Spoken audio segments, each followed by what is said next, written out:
السلام علیکم۔ ہمارے پیارے اشفاق احمد صاحب نے ایک بڑی دلچسپ بات لکھی ہے۔ ان کا ایک سفر نامہ ہے، سفر در سفر۔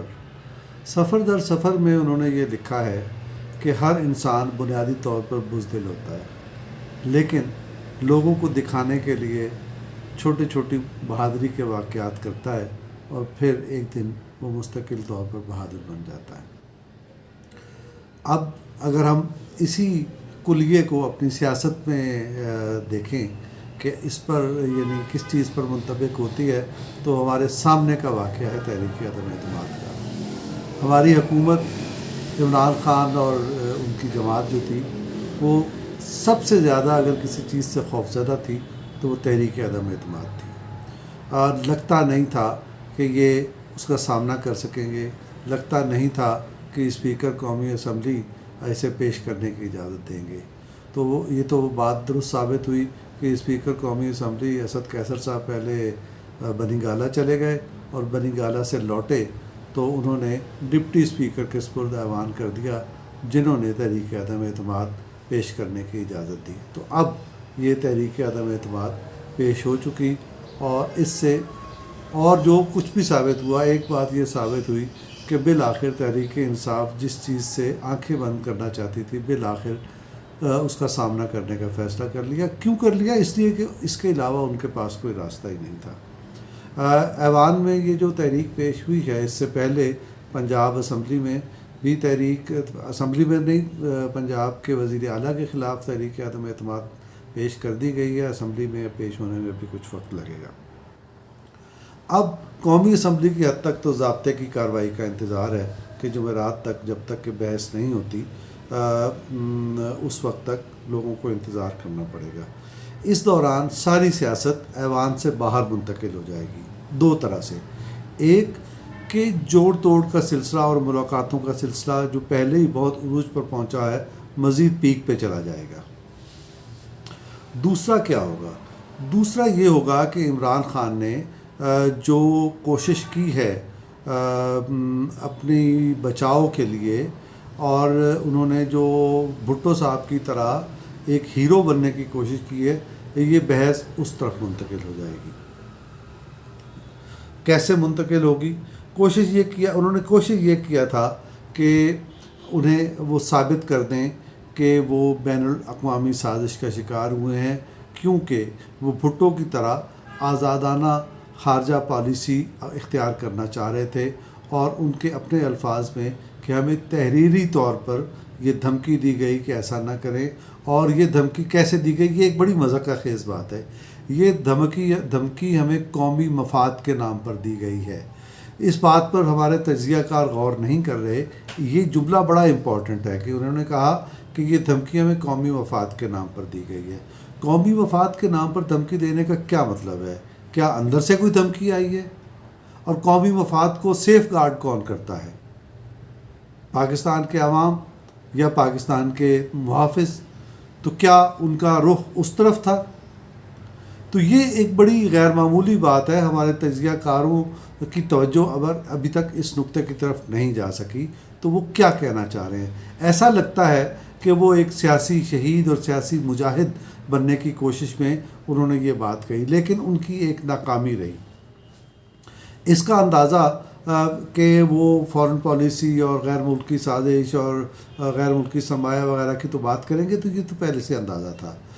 اور خاص طور پر جس کل کے جلسے میں جو پریڈ گراؤنڈ میں ہوا ہے، اس جلسے میں جو وزیر خارجہ نے تقریر کی، اس سے بھی اندازہ ہو گیا کہ ان کا جو بھی انکشاف کرنا ہے، انہوں نے جو بھی ترب کا پتہ پھینک رہا ہے، اس کا تعلق اسی معاملے سے ہے۔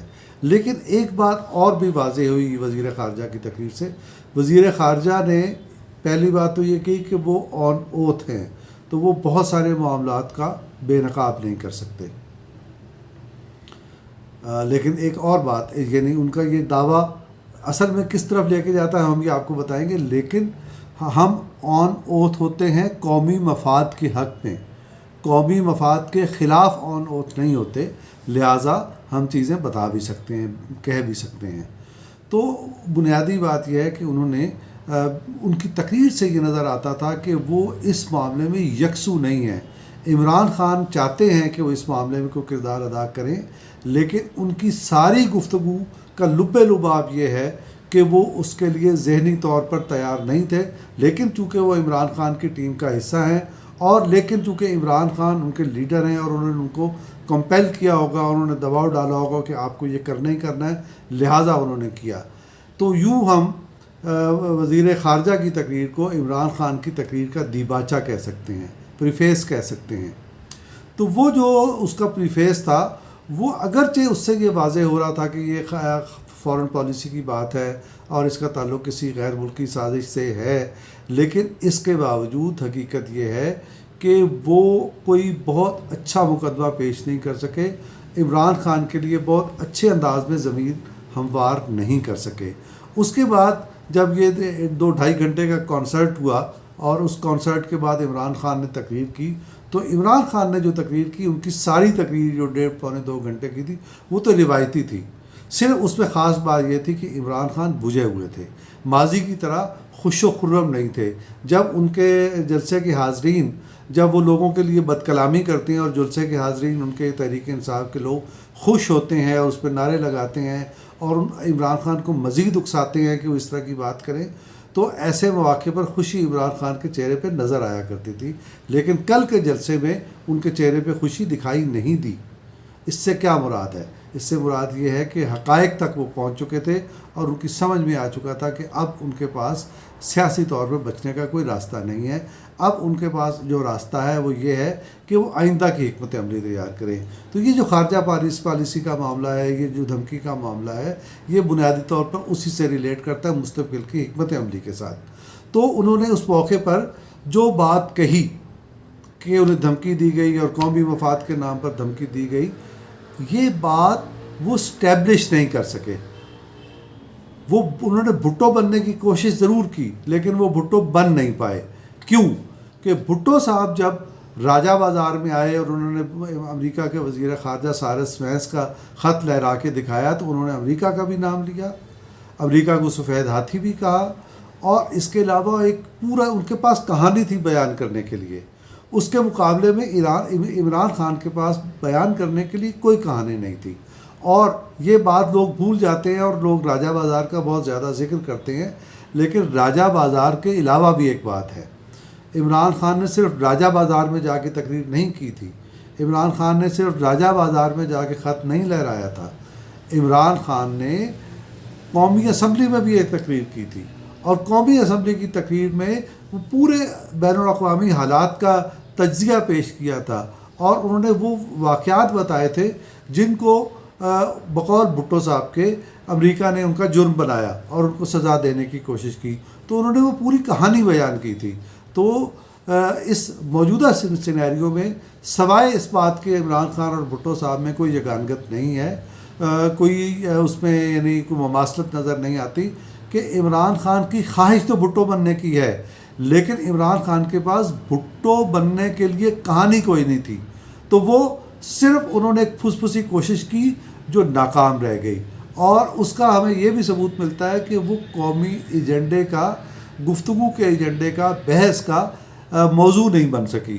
لیکن اس کے باوجود ہم یہ دیکھتے ہیں کہ امریکہ، ہم یہ دیکھیں گے آنے والے چند دنوں میں کہ حکومت کی طرف سے اس موضوع کو بار بار اٹھانے کی کوشش کی جائے گی، اور ہمارے جو قومی ذرائع ابلاغ ہیں اور سیاستدان ہیں وہ اس موضوع پر اس انداز میں گفتگو کریں گے کہ عمران خان اپنی اس آخری اور حتمی کوشش میں ناکام ہو گئے، وہ ہیرو بننے کی کوشش میں ناکام ہو گئے۔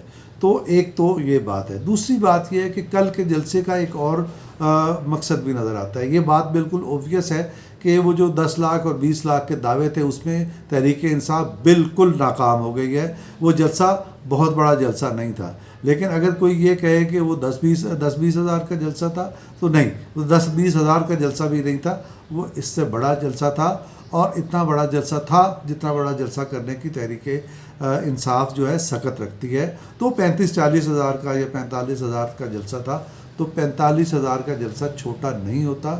وہ یہ ثابت کرنے میں تحریک انصاف کامیاب ہو گئی ہے، نمبر 1۔ نمبر 2، تحریک انصاف کس بات میں کامیاب ہو گئی ہے؟ تحریک انصاف اس بات پہ کامیاب ہوئی ہے کہ وہ اپنے یہ تحریک عدم اعتماد کی صورت میں جو حوصلہ شکنی ہوئی ہے تحریک انصاف کے کارکن کی، عمران خان کے ووٹر کی، اور جو یوتھیا پارٹی کی جو حوصلہ شکنی ہوئی ہے، جو ان کی مورال ڈاؤن ہوا ہے، اس کی بوسٹنگ کی کوشش کی ہے، اور انہوں نے اس مورال کو ہائی کرنے کی کوشش اس لیے کی ہے تاکہ آئندہ انتخاب میں وہ ایک نئے حوصلے کے ساتھ جا سکیں۔ تو اس وقت ہمیں یہ نظر آتا ہے کہ عمران خان شکست تسلیم کر چکے ہیں اور آئندہ انتخاب کی تیاری کر رہے ہیں، اور اس تیاری کے دوران ان کی ساری کوشش یہ ہوگی کہ اپنے 3-4 برس کی ساری ناکامیوں کو بوجھ وہ حزب اختلاف پہ ڈال دیں، اور اگلے 1-1.5 سال میں یا 5-6 ماہ کے عرصے میں جتنے عرصے میں بھی حزب اختلاف جو ہے اقتدار میں رہے، وہ اس پہ چڑھائی کرتے رہیں۔ اب دیکھیے کہ عمران خان اس پہ کامیاب ہوتے ہیں یا حزب اختلاف کے ذہن میں کوئی عمران خان کا راستہ روکنے کے لیے کوئی اور منصوبہ ہے۔ حزب اختلاف کے ذہن میں اس سلسلے میں کیا منصوبہ ہو سکتا ہے، یہ ایک بہت بڑا موضوع ہے، اس پر آئندہ بات کریں گے۔ خدا حافظ۔